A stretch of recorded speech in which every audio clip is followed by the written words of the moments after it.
Hello everyone, welcome to our channel triple S learnizen. और हम कर रहे हैं यूपी सुपर टेट 2019 के paper.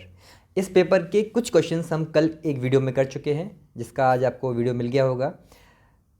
Question number 1 to question number 30 तक हिंदी और संस्कृत दो टॉपिक हमारी कंप्लीट हो गए ना। अच्छा, टॉपिक क्या है? एक्चुअली कुछ नहीं, क्वेश्चंस इस तरीके से आए हैं कि क्वेश्चन नंबर 1 से लेकर क्वेश्चन नंबर 20 तक हिंदी के थे सारे। उसके बाद 21 से लेकर 30 तक आपके संस्कृत के थे। अभी 31 से लेकर 40 तक इंग्लिश का पोर्शन रहेगा और 41 से 50 जीएस का। ऐसे ही मैं डिवाइड कर दिया है मैंने क्वेश्चंस को, और हम ऐसे ही पढ़ेंगे इसे। ठीक है, आइए स्टार्ट करते हैं अपनी video. Ready? So English portion start कर रहे हैं हम। 31 से स्टार्ट हो रहा है। सो फर्स्ट हमें एक पैराग्राफ दिया हुआ है, जिसके बेसिस पर 31 और 32 दो क्वेश्चंस हो जाएंगे। ठीक है, एक बार पढ़ लें इस पैराग्राफ को। आइए। Poverty is cruel, but it is curable. The only known cure is economic pragmatism instead of woolly ideology.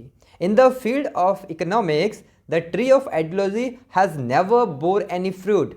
We have countless chances for development.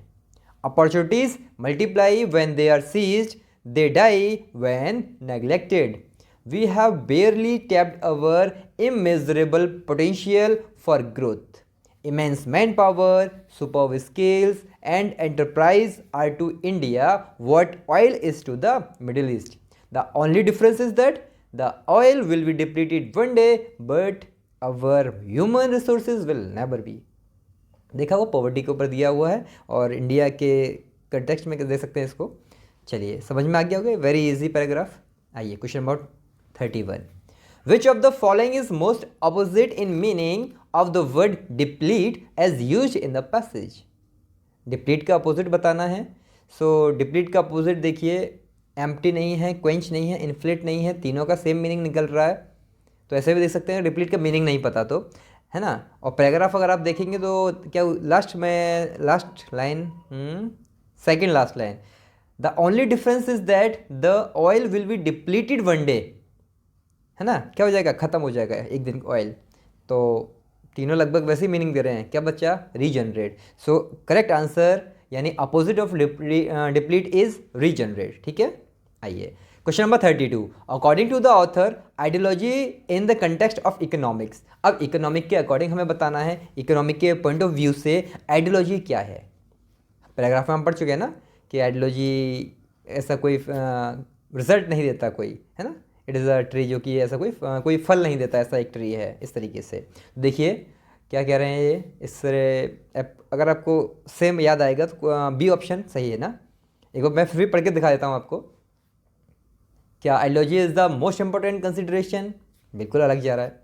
Ideology को हम देखें, हैज़ बेयरली यील्डेड एनी रिजल्ट, है ना। बेयरली मीन्स नेगेटिव वर्ड होता है, यानी जो नहीं के लिए यूज़ करते हैं हम, नेगेटिव सेंटेंस से। ये यील्डेड एनी रिजल्ट यानी कोई रिजल्ट नहीं देता है।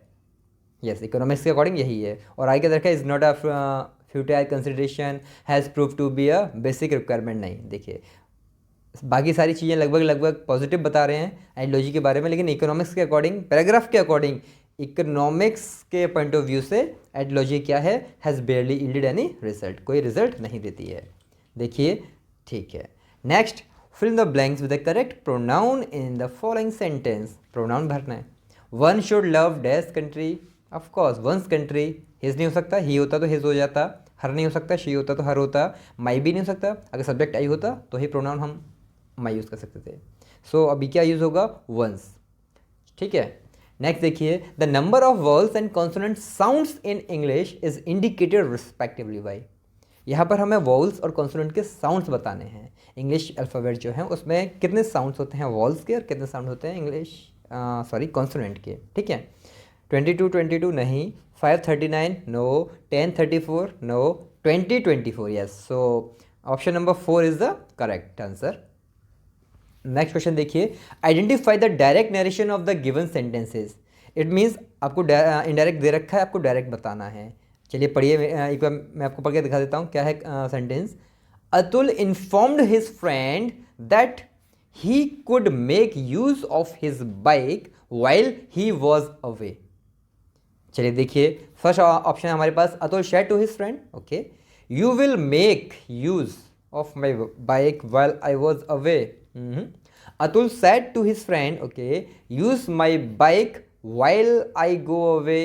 ना चलिए थर्ड देख लीजिए. Atul said to his friend, you can make use of my bike while I am away. Can could, ठीक है.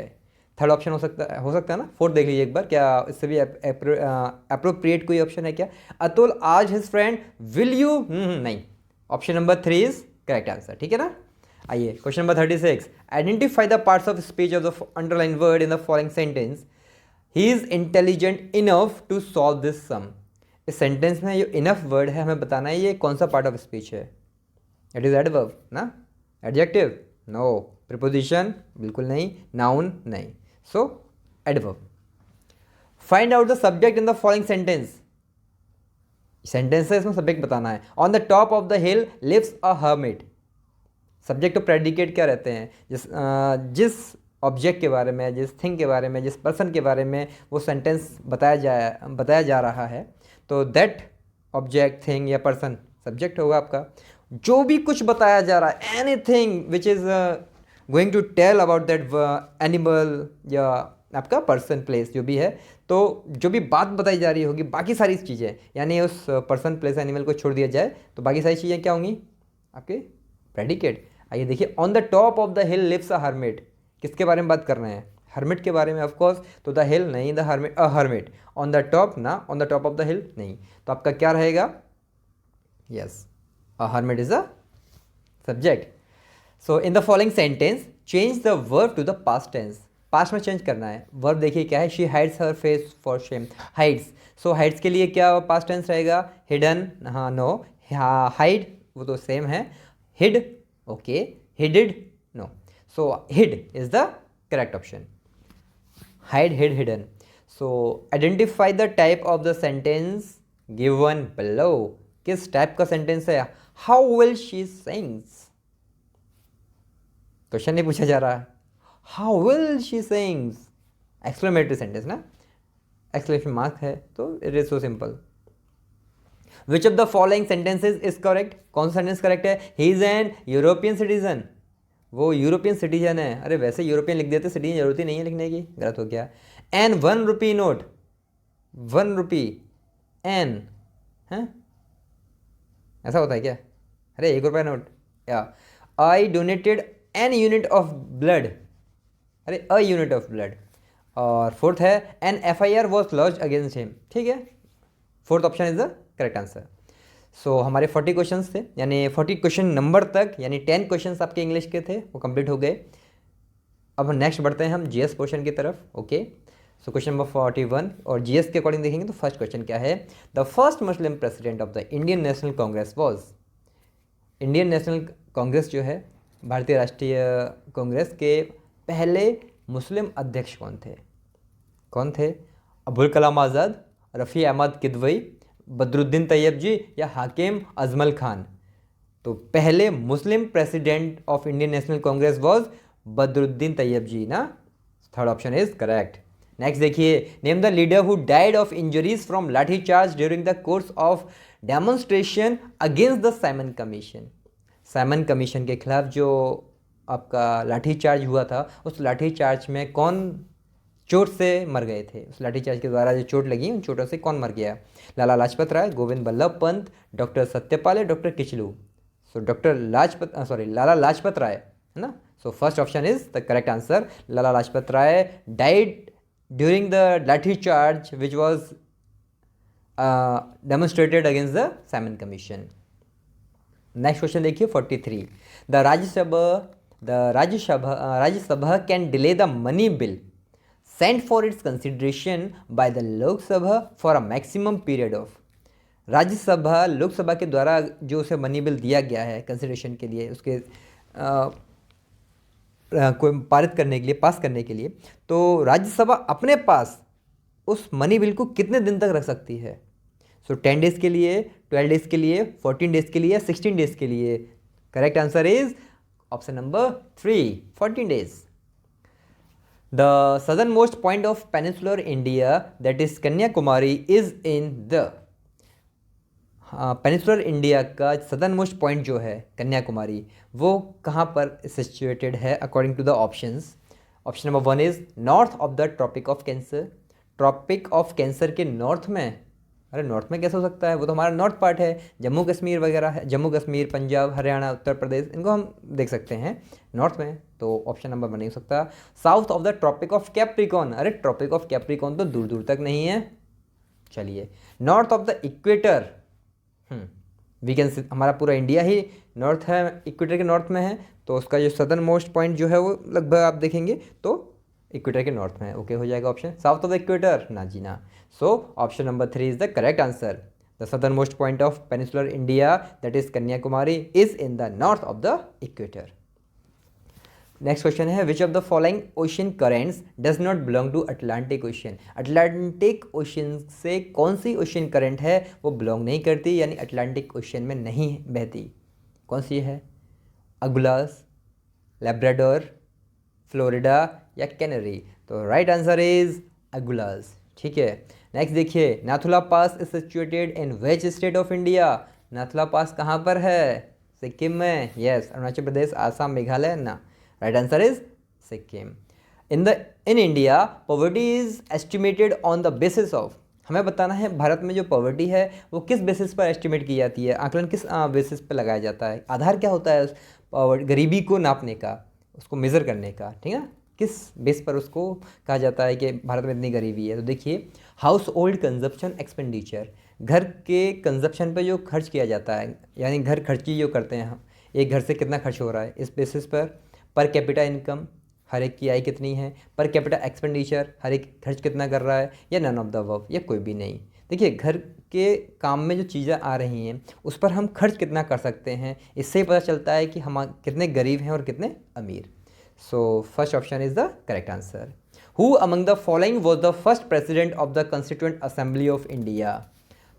पहले अध्यक्ष कौन थे कॉन्स्टिट्यूएंट असेंबली के, है ना, संविधान सभा के, भारत की संविधान सभा के पहले अध्यक्ष?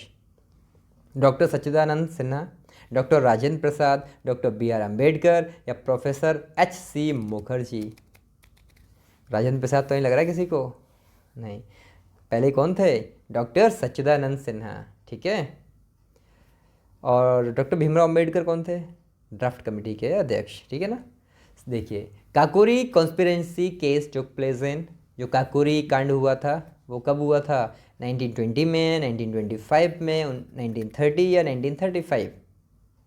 Option number 2 is the correct answer. So 1925 में हुआ था आपका Kakori conspiracy case. Last question है हमारा आज की वीडियो का, और GS का भी लास्ट है।